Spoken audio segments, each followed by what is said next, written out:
இந்த திருப்பலியானது கடவுளுக்கு நன்றியதலாக ஆண்ட்ரூ பிரிட்டோ இவரது பிறந்தநாள் அன்று, ஜோசப் கீர்த்தனா இவரது பிறந்தநாள் அன்று, விக்டர் கிளாரின் இவரது பிறந்தநாள் அன்று, சாம்சன் டேல் ஷெப்பர்ட் இவரது 15வது பிறந்தநாள் அன்று கடவுளுக்கு நன்றியதலாக இந்த திருப்பலியை தருகின்றார்கள். மற்றும் மரித்த Joel Cristiano, Clement Frank, Anthony Swami, Divyanathan, Chinnappan, Amalo இவர்களுடைய ஆன்மகளை பார்ப்பதற்காக இந்த திருப்பலியானது ஒப்புதரப்படுகிறது. தந்தை மகன் தூய ஆவியாரின் பெயரால்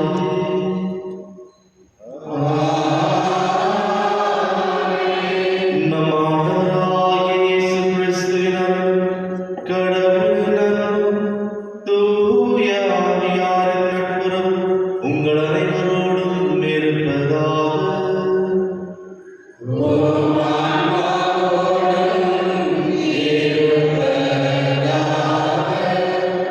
சகோதர சகோதரிகளை தூய மறை நிகழ்வுகளை கொண்டாட நாம் தகுதி பெறும் பொருட்டு நமது பாவங்களை ஏற்றுக்கொள்வோம்.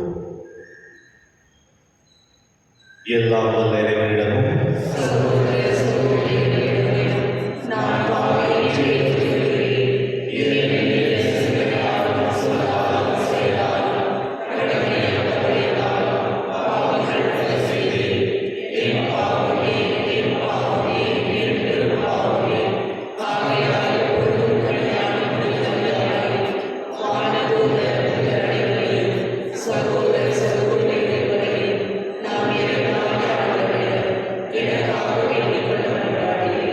எல்லாம் வல்ல இறைவன் நம் மீது இரக்கம் வைத்து நம் பாவங்களை மன்னித்து நம்ம நிலை வாழ்வு அழைத்து செல்வாராக.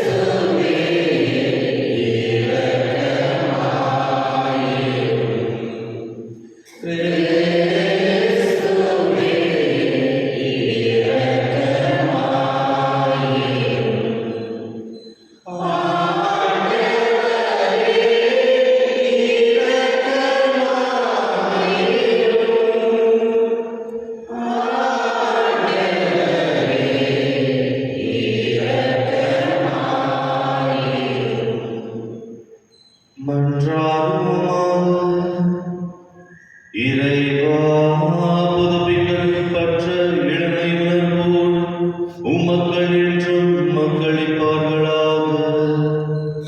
ஆதலாலும் சொந்த மக்கள் என்ற மாற்றி மீண்டும் பெற்றுள்ள நாங்கள் உயிர்ப்பின் நாட்களுக்காக பேரின்பத்துடனும் உறுதியான எதிர்நோக்குடனும் காத்திருக்க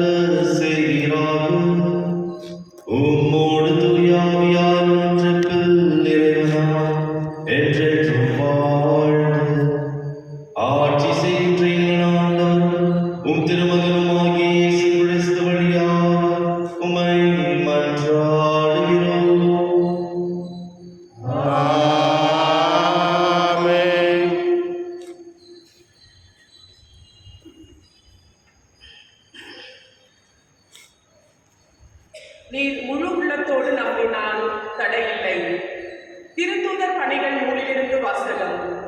அந்நாட்களில் ஆண்டவரின் தூதர் பிலிப்பிடம், நீ எழுந்து எருசலேமுக்கு காசாவுக்கும் செல்லும் வழியாக தெற்கு நோக்கி போ என்றார். அது ஒரு மாலை நிலத்தை பாதை. பிலிப்பு அவ்வாறே புறப்பட்டு போனார். அப்போது எத்தியோப்பிய அரசு அலுவலர் ஒருவர் எருசலேம் சென்று கடவுளை வணங்கிவிட்டு திரும்பி சென்று கொண்டிருந்தார். அவர் ஓர் அலி, எத்தியோப்பிய அரசியான கந்தேவியின் நிதி அமைச்சர். அவர் தமது தேரில் அமர்ந்து ஏசாயாவின் இறைவாக்கு நூலை படித்துக் கொண்டிருந்தார். தூய ஆவியார் பிலிப்பிடம், நீ அந்த தேரை நெருங்கிச் சென்று அதனோடு கூடவே போ என்றார். பிலிப்பு ஓடிச் சென்று அவர் எசாயாவின் இறைவாக்கு நூலை வாசிப்பதை கேட்டு, நீர் வாசிப்பதின் பொருள் உமக்கு தெரிகின்றதா என்று கேட்டார். அதற்கு அவர், யாராவது விலக்கி காட்டாவிட்டால் எவ்வாறு என்னால் தெரிந்து கொள்ள முடியும் என்று கூறி தேரில் ஏறி தன்னோடு அமருமாறு பிலிப்பை அழைத்தார். அவர் வாசித்துக் கொண்டிருந்த மறைநூல் பகுதி பின்வருமாறு: அடிப்பதற்கு இழுத்துச் செல்லப்பட்ட ஆட்டுக்குட்டி போலும் ரோமம் கத்தரிப்போம் முன்னிலையில் கத்தாத செம்மறி போலும் அவர் தம் வாயை திறவாதிருந்தார். தாழ்வற்ற நிலையில் அவருக்கு நீதி வழங்கப்படவில்லை. அவருடைய தலைமுறையை பற்றி எடுத்துரைப்பவன் யார்? ஏனெனில் அவருடைய உயிர்தான் எடுக்கப்பட்டு விட்டது. அவர் பிலிப்பிடம், இறைவாக்கினர் யாரை குறித்து இதை கூறுகின்றார்? தம்மை குறித்தா அல்லது மற்றொருவரை குறித்தா? தயவு செய்து கூறுவீரா என்று கேட்டார். அப்போது பிலிப்பு இந்த மறைநூல் பகுதியில் இருந்து தொடங்கி இயேசுவை பற்றிய நற்செய்தியை அவருக்கு அறிவித்தார். அவர்கள் போய்கொண்டிருந்த போது வழியில் தண்ணீர் இருந்த ஒரு இடத்திற்கு வந்தார்கள். அப்போது அவர், இதோ தண்ணீர் உள்ளதே, நான் திருமுழுக்கு பெற ஏதாவது தடை உண்டா என்று கேட்டார். அதற்கு பிலிப்பு, நீர் முழு உள்ளத்தோடு நம்பினால் தடையில்லை என்றார். உடனே அவர், இயேசு கிறிஸ்து இறைமகன் என்று நம்புகிறேன் என்றார். உடனே அமைச்சர் தேரை நிறுத்த கூறினார். பிலிப்பு, அமைச்சர் ஆகிய இருவரும் தண்ணீருக்குள் இறங்கினர். பிலிப்பு அவருக்கு திருமுழுக்கு கொடுத்தார். அவர்கள் தண்ணீரில் இருந்து வெளியேறிய உடனேயே ஆண்டவர் ஆவியார் பிலிப்புவை எடுத்துச் சென்று விட்டார். அமைச்சர் அதன் பின் அவரை காணவில்லை. அவர் மகிழ்ச்சியோடு தம் வழியே சென்றார். பின்பு பிலிப்பு ஆசோத்து என்னும் இடத்தில் காணப்பட்டார். செக்கரியா போய் சேரும் வரை அவர் சென்ற நகரங்களெல்லாம் நற்செய்தியை அறிவித்தார். ஆண்டவர் அருள்வாக்கு. பதிலுரை பாடல் பல்லவி. அனைத்துலகோரே கடவுளை போற்றி ஆர்ப்பரியுங்கள்.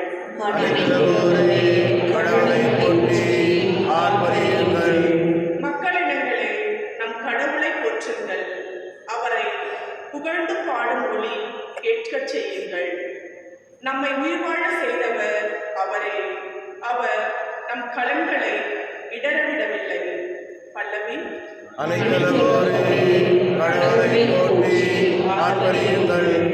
கடவுளுக்கு அஞ்சி நடப்போரே, அனைவரும் வாரே கேளீர். அவர் எனக்கு செய்ததனை எடுத்துரைப்பேன். அவரிடம் அன்றாட என் வாய் திறந்தது. அவரை ஏத்தி புகழ என் நாய் எழுந்தது. பல்லவி. கடவுளை போற்றி ஆர்ப்பரியுங்கள். என் மன்றாட்டை புறக்கணியாத கடவுள் போற்றி தம் பேரன்பை என்னிடமிருந்து நீக்காத இறைவன் போற்றி. பல்லவி. கடவுளை போற்றி ஆர்ப்பரியுங்கள். அல்லேலூயா, அல்லேலூயா, அல்லேலூயா, அல்லேலூயா.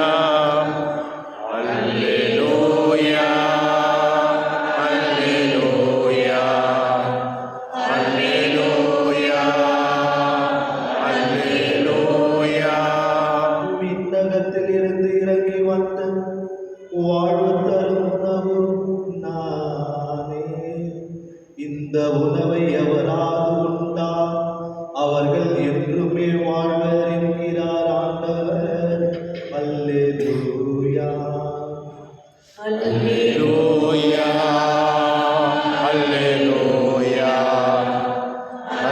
Alleluia, Alleluia. ஆண்டவர் உங்களோடு இருப்பாராக.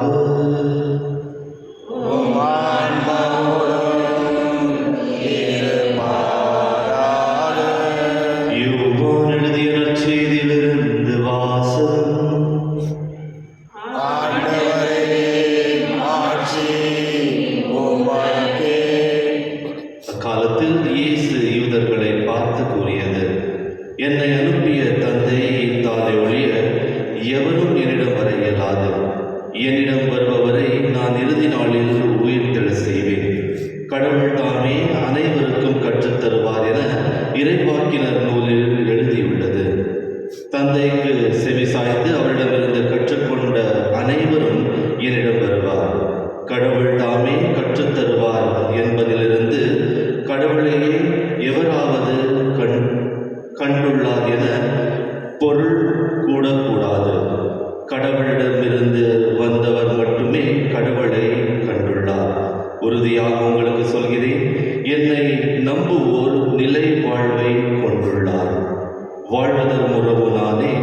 உங்கள் முன்னோர் பாலைநிலத்தில் மன்னாவை உட்கொண்ட போதிலும் இறந்தனர். உண்பவரை இரவாமல் இருக்க செய்யும் உணவு விண்ணகத்திலிருந்து இறங்கி வந்த இந்த உணவே. விண்ணகத்திலிருந்து இறங்கி வந்த வாழ்வு தரும் உணவு நானே. இந்த உணவை எவராவது உண்டால் அவர் என்றுமே வாழ்வார். எனது சதையை உண்போர் என்றும் வாழ்வார். அதை உலக வாழ்வுக்காக கொடுக்கிறேன் என்றார். இது கிறிஸ்து வழங்கும் நற்செய்தி. கிறிஸ்துவே, உமக்கு புகழ். இயேசுவில் அன்பார்ந்த சகோதர சகோதரிகளே, சில நாட்களாக ஆண்டவரின் வாழ்வு தரும் உணவு என்னும் தலைப்பில் வாசகங்கள் அமைந்திருக்கின்றது. சில நாட்களுக்கு முன்னதாக 10ஆம் வகுப்பு தேர்வு ரிசல்ட்ஸ் வந்தபோது சில குருக்கள் அவர்கள் அமர்ந்து பேசிக் கொண்டிருந்தோம். எதற்காக நமது மறை மாவட்டத்தில் சில பள்ளிக்கூடங்களில் ரிசல்ட்ஸ் மிகவும் குறைவாக வந்து கொண்டிருக்கின்றது என்று. அப்பொழுது பேசிக் கொண்டிருக்கும் போது சிலர் சொன்னார்கள், ஆசிரியர்கள் சரியாக மாணவர்களுக்கு பாடம் நடப்பதில்லை, அதற்காக தான் மாணவர்கள் அதை சரியாக புரிந்து கொள்ளாமல் அவர்கள் தேர்வில் குறைவான மதிப்பெண்கள் பெறுகின்றார்கள் என்று சொல்லிக் கொண்டிருந்தார்கள். அப்பொழுது ஒரு குருவானவர் சொன்னார், அப்படி இருந்தால் ஒரு பள்ளிக்கூடத்தில் குறைந்த மதிப்பெண்கள் மற்றும் அதிகமான மதிப்பெண்கள் பெற்ற ஒரு மாணவர் ஒரே பள்ளிக்கூடத்திலிருந்து வந்திருந்தார். அப்படி என்றால் குறை எங்கிருக்கின்றது? மாணவர்கள் இருக்கின்றதா அல்லது ஆசிரியர்களில் இருக்கின்றதா? அப்பொழுது ஒரு குருவானவர் சொன்னார், சில தருணத்தில் அந்த ஆசிரியர்கள் மிகவும் அழகாக பாடத்தை நடத்துகின்றார்கள். 2 விதமான மாணவர்கள் இருக்கின்றார்கள். ஒரு விதமான மாணவர்கள் எல்லாவற்றையும் ஏற்றுக்கொண்டு அதை கற்றுக்கொண்டு பரீட்சைக்காக தயாராகும் மாணவர்கள். இன்னொரு விதமான மாணவர்கள், இது படித்தால் என்ன, இல்லை என்றால் என்ன, நான் படிப்பதுதான் எனக்கு தெரியும் என்ற ஒரு எண்ணத்தில் வாழும் அந்த மாணவர்கள். அவர்கள் குறைவான மதிப்பெண்களை பெறுகின்றார்கள், மற்றவர்கள் அதிகமான மதிப்பெண்களை பெறுகின்றார்கள். இங்கு உண்மையான காரணம் என்னவென்றால், யார் என்றால் மாணவர்கள் தான். ஆசிரியருக்கு நாம் குறை சொல்லக்கூடாது என்று அவர் சொல்கின்றார். அன்பானவர்களே, இந்த கற்றுத்தருவது என்று சொல்லும்போது நமது வாழ்க்கையிலும் தினந்தோறும் ஆண்டவர் கற்றுத்தரும் ஒரு கடவுளாக இருக்கின்றார், ஒரு ஆசிரியராக இருக்கின்றார். எத்தனையோ நபர்கள் அதை ஏற்றுக்கொண்டு ஆண்டவர் கற்றுத்தரும் ஒவ்வொரு பொருட்களையும் ஒவ்வொரு குணாதிசயங்களையும் ஏற்றுக்கொண்டு அவர்கள் மனம் மாறி புனிதர்களாக மாறுகின்றார்கள். ஆனால் சிலர், என்னையும் உட்பட்டு, ஆண்டவர் கற்றுத்தந்தாலும் அதை ஏற்றுக்கொள்ளாமல் பாவிகளாகவே நாம் வாழ்ந்து கொண்டு வருகின்றோம். இன்றைய வாசகத்தில் ஆண்டவர் சொல்கின்றார், உண்மையான வாழ்வு தரும் உணவு நானே என்று. எத்தனை தடவை இந்த வாசகத்தை நாம் செவிசாய்த்திருக்கின்றோம். ஆனால் முழு மனதோடு அதை ஏற்றுக்கொண்டிருக்கின்றோமா? முழு மனதோடு அதை ஏற்றுக்கொண்டு விசுவாசத்தில் நாம் அதை பெற்றுக் கொண்டிருக்கின்றோமா? அன்பானவர்களே, கடவுள் தரும் அந்த உணவை நாம் ஏற்றுக்கொண்டு உண்மையாக மாறும்போது வாழ்வை நான் தருவேன் என்று ஆண்டவர் சொல்கின்றார். இந்த கற்றுத்தருவது என்று சொல்லும்போது உண்மையாக இந்த திருச்சபையில் கற்றுத்தருபவர் தூய ஆவியார் மட்டும்தான். இந்த நாட்களில் நேற்று பாப்பரசரை தேர்வு செய்யும் அந்த மாநாடானது தொடங்கி இருக்கின்றது. இந்த காலகட்டத்தில் அதை பற்றி படித்துக் கொண்டிருக்கும் போது ஜோசப் ராட்சிங்கர், முன்னாள் பாப்பரசர் பெனடிக்ட் XVI, அவர் சொல்கின்றார், தூய ஆவியானவர் அனைவரையும் ஊக்குவிக்கின்றார். ஆனால் சிலர் அதை சுயநலத்தோடு அவர்கள் எனக்கு இவர் தேவையில்லை, எனக்கு எனது சுயநலத்திற்காக நான் ஒருவரை தேர்வு செய்கின்றேன் என்று சொல்லும்போது தூய ஆவியானவரை நாம் ஒதுக்கி வைக்கின்றோம். திருச்சபையில் அனைவரும் நாம் சேர்ந்து ஜெபிக்க வேண்டும். எதற்காக என்று அவர் சொல்லும்போது, அனைவரும் சேர்ந்து ஜெபிக்கும் போது தூய ஆவியானவர் அனைத்து கர்தினால்களையும் ஊக்குவிக்கின்றார். இந்த நபர் ஆண்டவரின் இதயத்திற்கு ஏற்ப செவிசாய்த்து அவரது வாழ்க்கை நடத்துவார், இந்த மந்தியை வழிநடத்துவார், அதற்காக நீங்கள் தேர்வு செய்ய வேண்டும் என்று ஊக்குவிக்கின்றார். ஆனால் அனைவருக்கும் சுதந்திரம் இருக்கின்றது, உங்களுக்கும் சுதந்திரம் இருக்கின்றது. ஜெபிக்கலாமா ஜெபிக்க கூடாதா என்ற சுதந்திரம் இருக்கின்றது. அப்படியேதான் அந்த கர்தினால்களுக்கும் சுதந்திரம் இருக்கின்றது. அன்பானவர்களே, இந்த தூய ஆவியானவரிடம் நாம் தொடர்ந்து ஜெபிக்கும் போது அவர் எத்தனையோ புதுமைகளை செய்கின்றார். அந்த முதல் புதுமையானது இன்றைய முதல் வாசகத்தில் நாம் பார்க்கின்றோம். திருத்தொண்டர் பிலிப் தூய ஆவியால் ஊக்குவிக்கப்பட்டு அவர் ஒருவருக்கு மனமாற செய்கின்றார். ஏனென்றால் அவர் தூய ஆவி சொன்னதுபடி அவரது வாழ்க்கையை வாழ்கின்றார். அவர் சொன்னதற்கு ஏற்ப அவர் நடந்து செல்கின்றார். நாம் கூட தூய ஆவி சொல்படி நடந்து அவர் சொல்லை கேட்டு நாம் நடந்து செல்லும் போது நாமும் புனிதர்களாக மாறுகின்றோம், வாழ்வை பெறுகின்றோம். அன்பார்ந்தவர்களை, இன்றைய காலகட்டத்தில் எத்தனையோ நபர்கள் பேசுகின்றார்கள். நாம் அலைபேசியில் நாம் பேசுகின்றோம், நாம் நண்பர்களோடு பேசுகின்றோம், வெளியே தனியாக செல்லும் போது கூட யாரோடாவது பேசிக்கொண்டு போகின்றோம். ஆனால் இப்படி இருக்கும் தருணத்தில் தூய ஆவியானவர் நம்மோடு எப்படி பேச இயலும்? இந்த ஆலயத்தில் அமர்ந்து கொண்டிருக்கும் போது கூட நமது எண்ணங்கள் ஆலயத்தில் மட்டுமல்ல, அடுத்து என்ன செய்வது என்ற எண்ணத்தில் கூட நாம் வாழ்ந்து வருகின்றோம். இப்படி இருக்கும் தருணத்தில் தூய ஆவியானவருக்கு எப்படி நாம் முதன்மையான இடத்தை தர இயலும்? நமது வாழ்க்கையில் தூய ஆவியானவர் வார்த்தையை செவிசாய்க்க வேண்டும் என்றால் நமது உள்ளத்தில் முதலில் அமைதி இருக்க வேண்டும், நமது மனதில் முதலில் அமைதி இருக்க வேண்டும். அந்த அமைதியில் ஆண்டவர் நிலைத்திருப்பார். அந்த அமைதியில் எசேக்கியேலிடம் பேசியது போல, எலிஷாவிடம் பேசியது போல நம்மோடும் கடவுள் பேசுகின்றார். இந்த பேசும் தருணத்தில் நமக்கு உண்மையை தெரிவிக்கின்றார், நமக்கு வாழ்க்கை தருகின்றார். இன்றைய திருப்பலியில் விசேஷமாக நாம் அனைவரும் ஜெபிப்போம். விசேஷமாக இன்றைய நாட்களில் இந்த 2 தேர்வுகள் இருக்கின்றது. இந்த 2 தேர்வுகளில் ஒரு பாப்பரசர் வரலாம். ஒரு நல்ல பாப்பரசரை தூய ஆவியானவர் இந்த திருச்சபைக்கு தர வேண்டும் என்று ஜெபிப்போம். இரண்டாவதாக, நமது உள்ளத்தில் அமைதியை தந்து உண்மையாகவே தூய ஆவியானவரின் ஊக்குவிப்பதால் நாம் நமது வாழ்க்கையை நடக்க வேண்டும் என இன்றைய திருப்பலியில் நாம் அனைவரும் சேர்ந்து ஜெபிப்போம். ஆமென். உறவாடும் தெய்வமே, தெய்வீக பலியில் உறவாடும் தெய்வமே, உன்னோடு பலியாக நானும் இணைகின்றேன். காணிக்கையே இடுவார், காணிக்கையே இடுவார். வானம் காணும் ஒளி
மாட்சிக்காகவும் நமது நன்மைக்காகவும் புனித திரு அவை அனைத்து நலனுக்காகவும் உமது கையில் இருந்தவனே ஏற்றுக்கொள்வாராக. ஆண்டவரே, எங்களுக்கும் திரவையின் காணிக்கை ஏற்றலுமை வேண்டுகின்றோம். இப்பெரும் மகிழ்ச்சிக்கு உரிய காரணத்தை நீர் தந்திருப்பதால் அதன் பயணத்தில் முடிவில்லா பேரின்பத்தை எங்களுக்கு அருள்வீராக. எங்கள் ஆண்டவராகிய கிறிஸ்து வழியாக உம்மை மன்றாடுகிறோம். ஆமென். ஆண்டவர் உங்களோடு இருப்பாராக. உம் ஆன்மாவோடும் இருப்பாராக. இதயங்களை மேலே எழுப்புங்கள். ஆண்டவரிடம் எழுப்பியுள்ளோம். நம் இறைவனாகிய ஆண்டவருக்கு நன்றி கூறுவோம். அது தகுதியும் நீதியும் மானதே. ஆண்டவரே, எக்காலத்திற்கும் உம்மை புகழ்ந்துரைப்பதும் எல்லாவற்றுக்கும் மேலாக எங்கள் பாஸ்காவாகிய கிறிஸ்து பலியான இந்த சிறப்பான காலத்தில் உம்மை இன்னும் மிகுதியாக வாழ்த்தி போற்றுவதும் மெய்யாகவே தகுதியும் நீதியுமாகும் எங்கள் கடமையும் மீட்புக்குரிய செயலுமாகும். ஏனெனில் உலகின் பாவங்களை போக்கும் மெய்யான செம்மறியவரே, எங்கள் சாவா தமது சாவை அளித்தவரும் தமது உயிர்ப்பினால் எங்கள் வாழ்வை புதுப்பித்தவரும் அவரே. ஆகவே பாஸ்கா மகிழ்ச்சி பொங்க அனைத்துலகின் மாந்தர்கள் அனைவரும் மக்களுக்கின்றோம். அவரே ஆட்கொள்ளப்பட்ட வானதூதர்களோடு சேர்ந்து ஒரே குரலில் நாங்கள் அனைவரும் மகிழ்ச்சியோடு சொல்லுவதாவது: தூயவர் தூயவர் தூயவர் வான்படைகளின் கடவுளாம் ஆண்டவர். விண்ணகமும் மண்ணகமும் உமது மாட்சியால் நிறைந்துள்ளன. உன்னதங்களிலே ஓசானா. ஆண்டவர் பெயரால் வருகின்றவர் ஆசீர் பெற்றவர். உன்னதங்களிலே ஓசானா. ஆண்டவரே, நீர் மெய்யாகவே தூயவர், தூய்மை அனைத்துக்கும் ஊற்று. ஆகவே உம்முடைய ஆவியை பொழிந்து இக்காணிக்கைகளை தூய்மைப்படுத்த உம்மை வேண்டுகின்றோம். இவ்வாறு எங்கள் ஆண்டவர் இயேசு கிறிஸ்துவின் உடலும் இரத்தமுமாக எங்களுக்கு இவை மாறுபடவாக. அவர் பாடுபட உள்ள கணிந்து தம்மை கையளித்த போது அப்பத்தை எடுத்து நன்றி செலுத்தி அதை விட்டு தம் சீடர்களுக்கு அளித்து அவர் கூறியதாவது: அனைவரும் இதிலிருந்து பெற்று உண்ணுங்கள். ஏனெனில் இது உங்களுக்காக கையளிக்கப்படும் என் உடல்.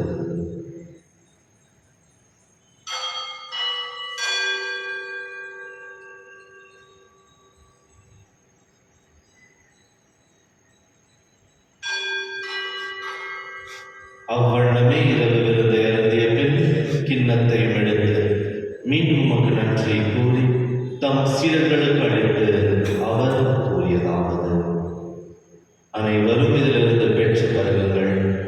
ஏனெனில் இது புதிய நிலையான உடன்படிக்கைக்குரிய என் இரத்தத்தின் கிண்ணம். இது பாவ மன்னிப்புக்கென்று உங்களுக்காகவும் பலருக்காகவும் சிந்தப்படும். இதை என் நினைவாக செய்யுங்கள்.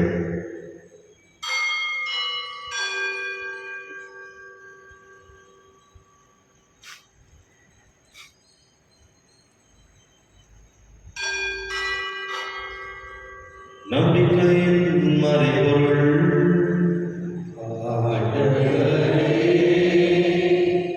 நீர் வருவனமும் உமது இறப்பினை அறிக்கையிடுகின்றோம்.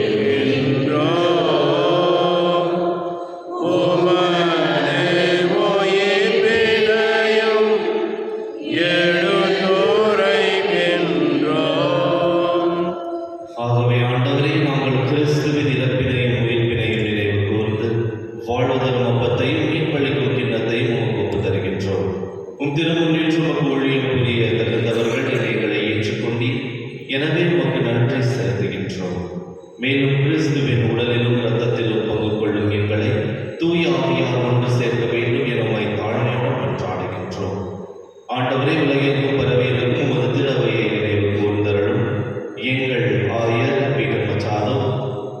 சூசைநாதன் மற்றும் சதீஷ் எங்கள் துணையாயர்கள், எல்லா திருநிலையினராகிய அனைவரோடும் உமது திரு அவை அன்பில் நிறைவு பெற செய்தருளும். மேலும் உயிர்த்தெழும் எதிர்நோக்குடன் துயில் கொள்ளும் எங்கள் சகோதர சகோதரிகளையும் இறந்தோர் அனைவரையும் இரக்கத்துடன் நினைவு கூர்ந்து உமது திருமுக ஒளியினுள் ஏற்றுள்ளோம். எங்கள் அனைவர் மீதும் இரக்கமாயிரும். கடவுளின் கன்னித்தாயான புனித மரியா, அவருடைய கணவரான புனித யோசேப்பு, புனித திருத்தூதர்கள், இவ்வுலகில் உமக்கு உகந்தவராய் இறந்தோராகிய புனிதர் அனைவரோடும் நாங்கள் இறைவாழ்வில் பங்கு கொள்ளும் தகுதி பெற்று உம் திருமகன் இயேசு கிறிஸ்து வழியாக உம்மை புகழ்ந்தேற்று வரமருள உம்மை மன்றாடுகின்றோம். இவர் வழியாக இவரோடு இவர் எல்லாம் வல்ல இறைவனாகிய தந்தையே, தூயாவியார் ஒன்றென்று எல்லா புகழும் மாட்சியும் என்றென்றும் உமக்கு உரியதே.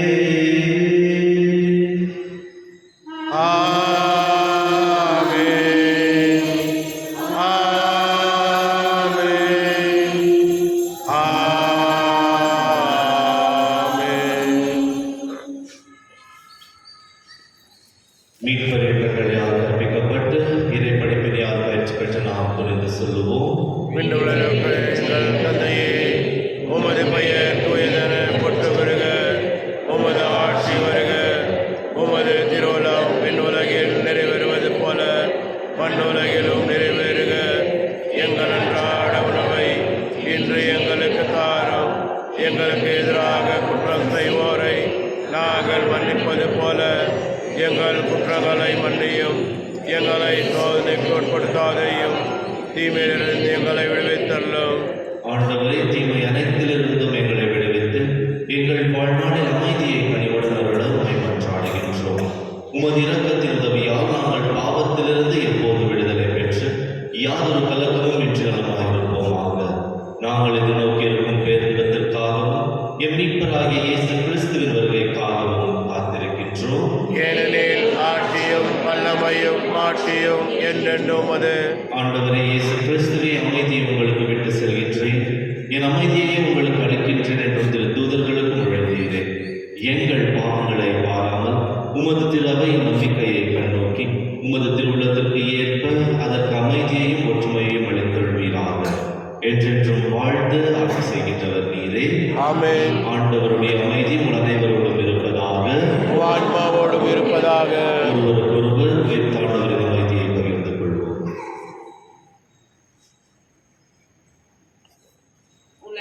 பாவம் போக்கும் இருளின் சம்மரியே, எம்மேல் இரக்கமையும். உலகின் பாவம் போக்கும் இருளின் சம்மரியே, எம்மேல் இரக்கமையும். உலகின் பாவம் போக்கும் இருளின் சம்மரியே, எமக்கு அமைதி அருளும்.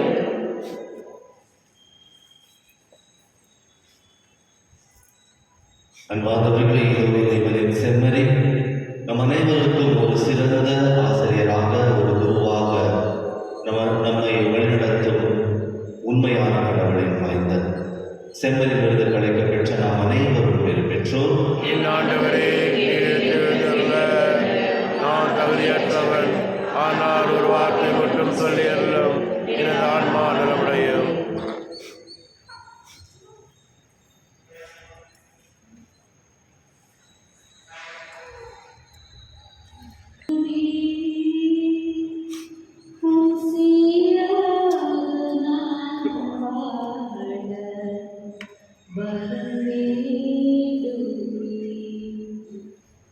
தாயாக என்னை தேற்றும் என் தெய்வமே, உன் சேயாக நான் வாழ வரவேண்டுமே.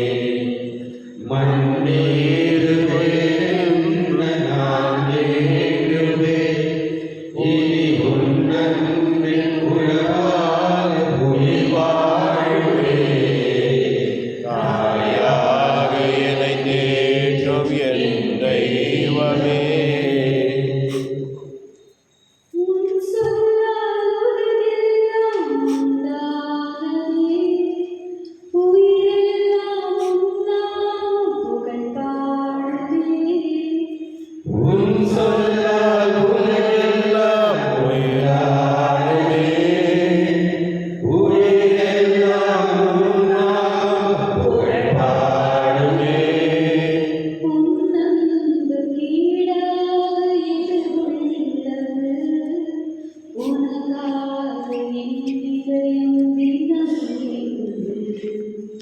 உன் அன்பு ஈடாகவே உள்ளது. உனக்காக என்னிடம் நீயும் தாயாக என்னை தேற்றும் என் தெய்வமே. உன் செய்யாக நான் வாழ வேண்டுமே. மண்ணோயிலே என்று நான் வேண்டுவேன். நீ உன்னோடு உறவாக உயிர் வாழுவேன். தாயாக என்னை தேற்றும் தெய்வமே.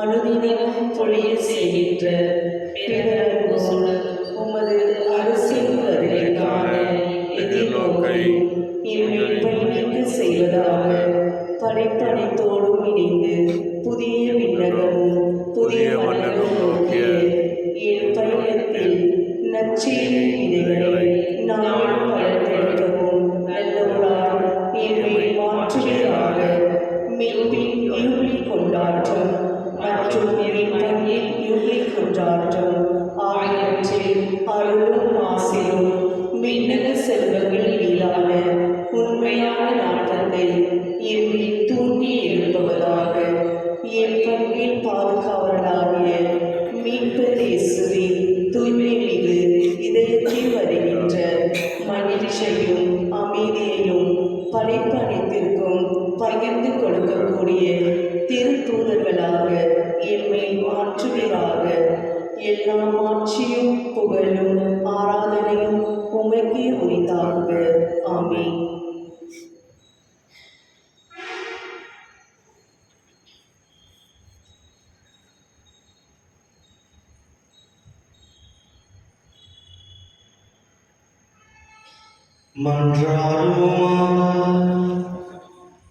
ஆண்டவரே, நிலையான மறை நிகழ்வுகளால் நீர் புதுப்பிக்கப்பட்ட திருவுள்ளமான மக்களை கனிவுடன் கண்ணோக்கி அருளுமை வேண்டுகின்றோம். அதனால் நாங்கள் மாட்சியின் உயிர்ப்பின் நாளில் ஆடிவற்ற உயிர்த்தெழுதலுக்கு வந்து சேர அருள்வீராக.